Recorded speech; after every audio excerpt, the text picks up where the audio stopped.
When you take a step back and reflect on the thousands of people that you've actually helped place for companies, what is a company actually trying to solve when they open a role? So when a company opens a job, they have identified typically that there is an opportunity or a challenge inside their business that needs to be solved. Usually a position is either opened because someone quits and it's an existing role, in which case they have a very clear picture of what they need because there's been a person in that job and they kind of map it to that individual for better or for worse. So that's sort of an existing role or replacement position. Now, if you're doing high volume hiring, retail, hospitality, agriculture, healthcare, most roles are sort of pretty cookie cutter replacement roles. Right? There are industries where that's the case. There are then, as you kind of move up the ladder, you will find that, there's roles that differ, by industry, by level, et cetera. And there's going to be all sorts of nuances and differences. And certain industries, it's critically important you have that industry experience. Finance is a good example, insurance, et cetera. There are certifications and credentials, healthcare, like you can't just become a nurse, right? So there's like all these things that are sort of baseline. And then it's, you know, pretty easy if it's a replacement because you know what you're looking for. If it's net new and it's like we're launching a division or we've raised money or we have a new product offering, we're growing really fast, we have to hire for the first time a head of product or for the first time a product marketing manager or whatever, and all these various layers, you get a lot more of this gray area where I think is where it's really important that a recruiter um, can see where the puck is going, right? And that a hiring manager, kind of also really intimately understands what their goals and objectives are. So now you have to work backwards from what are the KPIs of the business? What are the objectives of the business?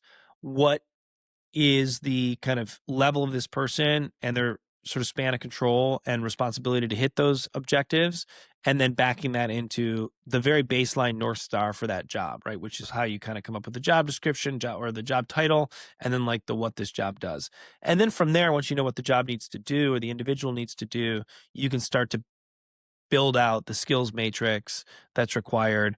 And typically, what these companies are hiring for is the existing team does not have the capacity to do X, Y, and Z. What is the best way in which X, Y, and Z is going to get, achieved?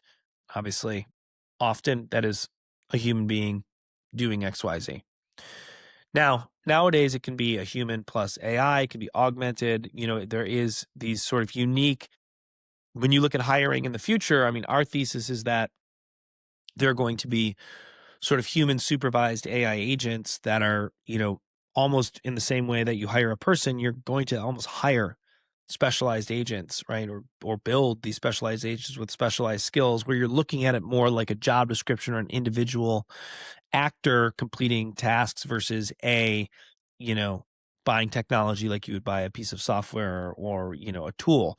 So hiring is sort of taking on this really weird and team even in your workforce. Like, is your workforce in 2030 going to be exclusively humans? Right? No, probably not. Like it's going to be humans plus these intelligent agents, what we call digital labor, digital coworkers that are going to be working inside of these organizations. And that I do think will transform not only the act of hiring, recruiting, job search, and workforce, but also the act of work in general and the way that people need to think about sort of labor, which is now human capital and digital AI capital. Yep. And how would you say that fear plays into that decision making process too when you're going to help someone fill a role? The fear of AI. No, just the fear of, like, for example, it could be the fear that we can't miss a deadline, or we need someone who won't fail like the last person did, or I need someone I can really trust in this seat. Yeah. So every time a company is hiring for a role, there's a story behind what has happened in that role in the past, right? And sometimes there's a person in the role, and a lot of times a recruiter, especially a third party recruiter, will be engaged for a confidential search. Hey, we have a VP of product, but they're not working out. That's a treasure trove of information for a recruiter to understand why. while also recognizing that why the hiring manager thinks it's not working out might not actually be the reason it's not working out. And you're probably not going to get the chance to talk to the person that's, they're going to fire, right? They're probably not going to be involved.